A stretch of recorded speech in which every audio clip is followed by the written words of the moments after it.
Good morning students. This is class 7th chapter 3rd pronouns part 2. हमने last video में हमने पढ़ा था पर्सनल एंड पॉसेसिव प्रोनाउन और उसकी टेबल भी पढ़ ली थी हमने. समझ लिया था कि जो पर्सनल प्रोनाउंस है वो 3 पर्सन्स में डिवाइड है और उसमें फर्स्ट पर्सन आई और वी होता है, second person you and third person he she it and they. अब इसके बाद में हम पढ़ेंगे reflexive and emphasising pronoun. Reflexive pronouns and emphasising pronouns have identical forms. मतलब आइडेंटिकल फॉर्म्स होती हैं, आइडेंटिटी बताती हैं कि कौन, मैं खुद या तुम खुद या वो खुद. Myself, ourself, yourself, himself, herself, itself and themself are reflexive and emphasising pronouns. देखिए, when the subject and the object refer to the same person or thing and the object pronoun is used as a receiver of the action, it is referred to as a reflexive pronoun. जब subject और object same person को refer करता है तो वो क्या होता है, रिफ्लेक्सिव प्रोनाउन होता है. For example, Geeta saw herself in the mirror and clapped with joy. Geeta ने अपने आप को देखा, तो गीता सब्जेक्ट और ऑब्जेक्ट अपने आप को देखा, तो दोनों क्या हैं, सेम पर्सन से रिलेटेड है, सेम पर्सन को रेफर कर रहे हैं. तो ये क्या है आपका हर सेल्फ, यहाँ पे reflexive pronoun. Don't touch the electric wire, you will hurt yourself, you will hurt yourself. तो यहाँ योर सेल्फ क्या है, एम्फेसाइजिंग प्रोनाउन है. कुछ ऐसी कॉमन वर्ब्स होती हैं जो reflexive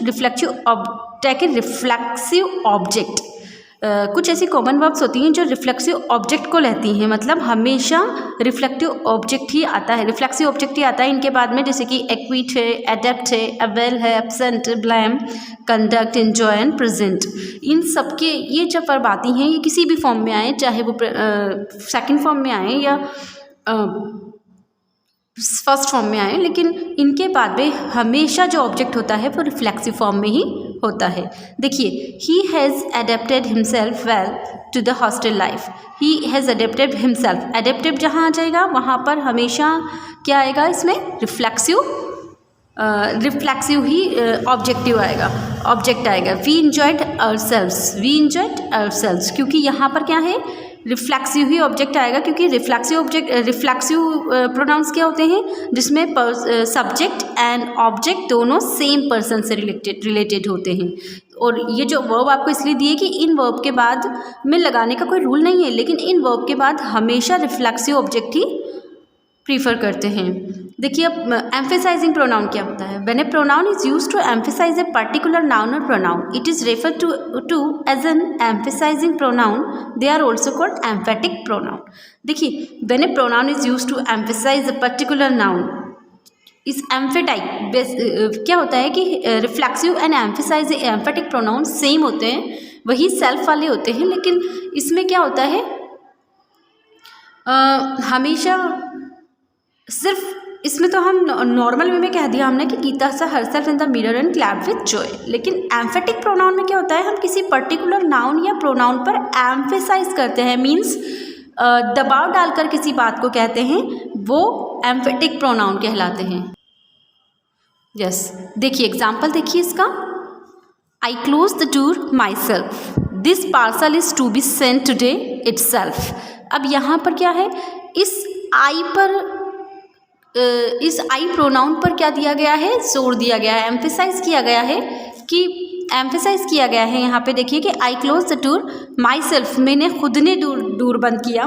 this parcel is to be sent today itself, ये पार्सल अपने आप भेजा गया है. अब ये देखिए, लेकिन इनमें क्या होता है कि एम्फेसाइजिंग प्रोनाउन में अगर हम लास्ट में अगर इस माई सेल्फ और इटसेल्फ को हटा भी दें, तब भी सेंस समझ में आ गया कि आई क्लोज द डोर, मैंने बंद किया है. This parcel is to be sent today, ये पार्सल आज भेजा गया है. हमने अगर इटसेल्फ नहीं लगाया तो भी चलेगा, माई सेल्फ यहाँ नहीं लगाएंगे तो भी चलेगा. लेकिन जब हम जोर दे के बात करेंगे तो फिर हमें एम्फेसाइजिंग प्रोनाउन आई का माई सेल्फ लगाना पड़ेगा, दिस पार्सल का इट सेल्फ लगाना पड़ेगा. क्योंकि कभी कभी क्या होता है, एम्पटी जो सब्जेक्ट होते हैं उनको फिल इट से किया जाता है. कहीं भी अगर सब्जेक्ट नहीं है और सब्जेक्ट को बताने के लिए हमें कहीं सब्जेक्ट नहीं होता है, तो हम इट सब्जेक्ट यूज़ में लेते हैं. देखिए यहाँ since Since an emphasizing pronoun is used for emphasizing a noun, it can be removed from a sentence and sentence would still make sense. अभी मैंने आपको यही बात बताई, तो क्या हो जाएगा,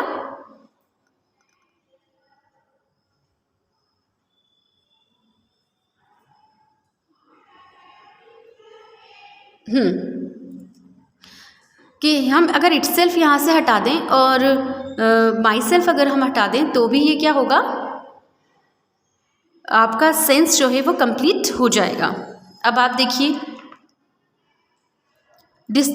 demonstrative pronoun. Demonstrative pronouns are use point out people और thing they refer to this, that, these and those are demonstrative pronoun. Demonstrative pronoun क्या, डेमोन्स्ट्रेट का मतलब क्या होता है, प्रदर्शन करना, दिखाना. हम किसी भी नाउन और प्रोनाउन को दिखाते हैं. For example, this is a pen, this is a pan, this is pan, this pan is in blue colour. अब मैंने इसको डेमोन्स्ट्रेट किया, पास में है मेरे तो मैंने इसको दिस बोल दिया. अगर पास में मेरे बहुत सारे पेन्स होते तो मैं दीज बोल देती. दैट, अगर कोई वॉल पे कोई पेंटिंग लगी हुई है, दैट दूर है तो हमने उसको दैट बोल दिया. ठीक है, और अगर बहुत सारी चीज़ें हैं तो हमने दोज बोल दिया. तो this and that refer to singular noun, these और those refer to plural noun. जैसे this that looks like the car my father use to drive. That जो कार है वो looks like sorry, that is the ring that my mother gifted me on my 19th birthday. This is the ring. अब वो car दूर थी तो हमने that लगा दिया. और यहाँ पर रिंग पास में है, वो ऑब्वियसली उंगली में अपनी फिंगर में होगी रिंग, तभी हम पास में ही होगी तो हम इसके लिए दिस यूज में लेंगे.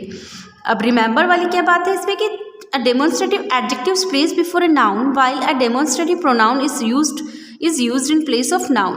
मतलब डेमोन्स्ट्रेटिव ये जो दिस और दैट और दिस ये है, हम क्या पढ़ रहे हैं इस टाइम, डेमोन्स्ट्रेटिव प्रोनाउंस पढ़ रहे हैं. ठीक है, अब लेकिन ये चारों जो होते हैं ये डेमोन्स्ट्रेटिव एडजेक्टिव भी होते हैं. अब डेमोन्स्ट्रेटिव एडजेक्टिव तो नाउन से पहले लगाए जाते हैं और डेमोन्स्ट्रेटिव प्रोनाउन नाउन की जगह पे लगाए जाते हैं. बस इतना फ़र्क है इसमें. देखिए, I found a feather inside this book.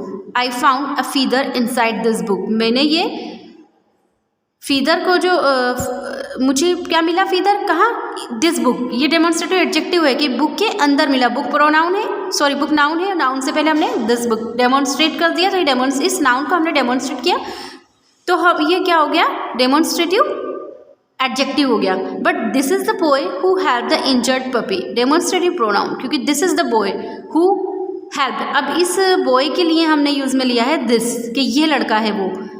ठीक है, तो ये क्या हो गया, डेमोन्स्ट्रेटिव प्रोनाउन हो गया. ठीक है, अब आता है आपका interrogative pronouns. Interrogative pronouns and interrogative adjective both are similar.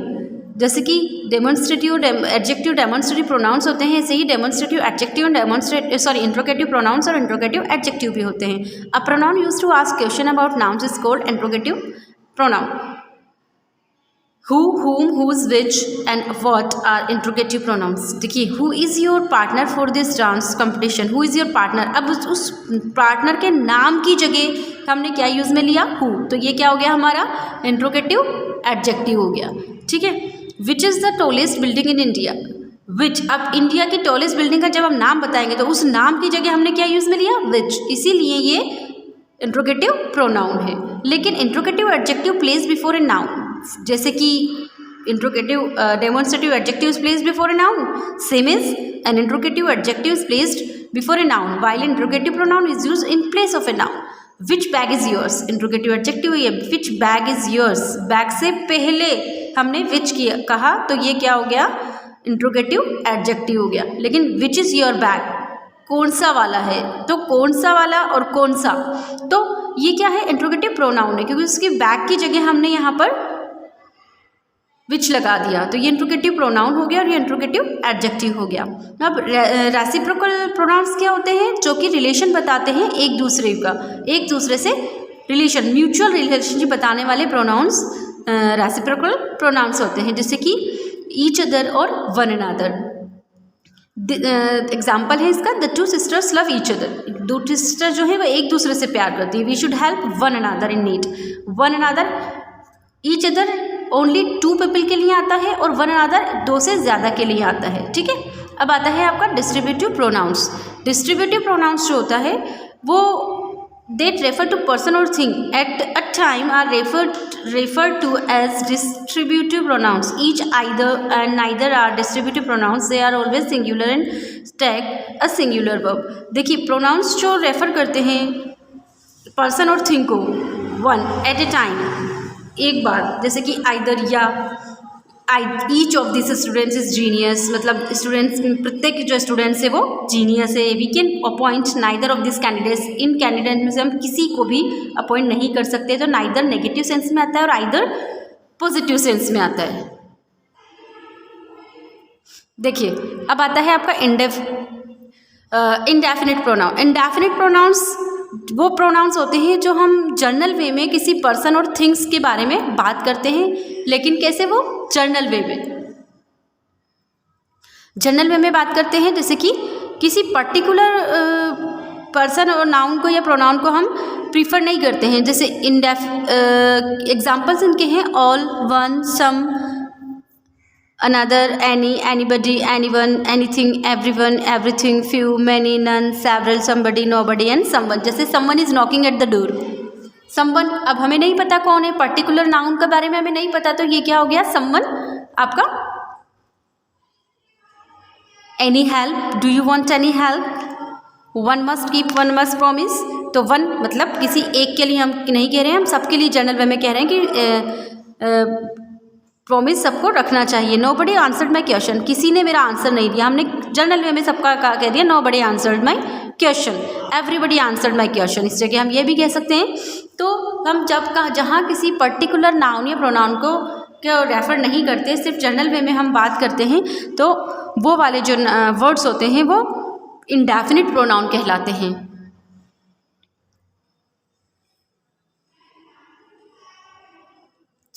आज के लिए बस इतना ही.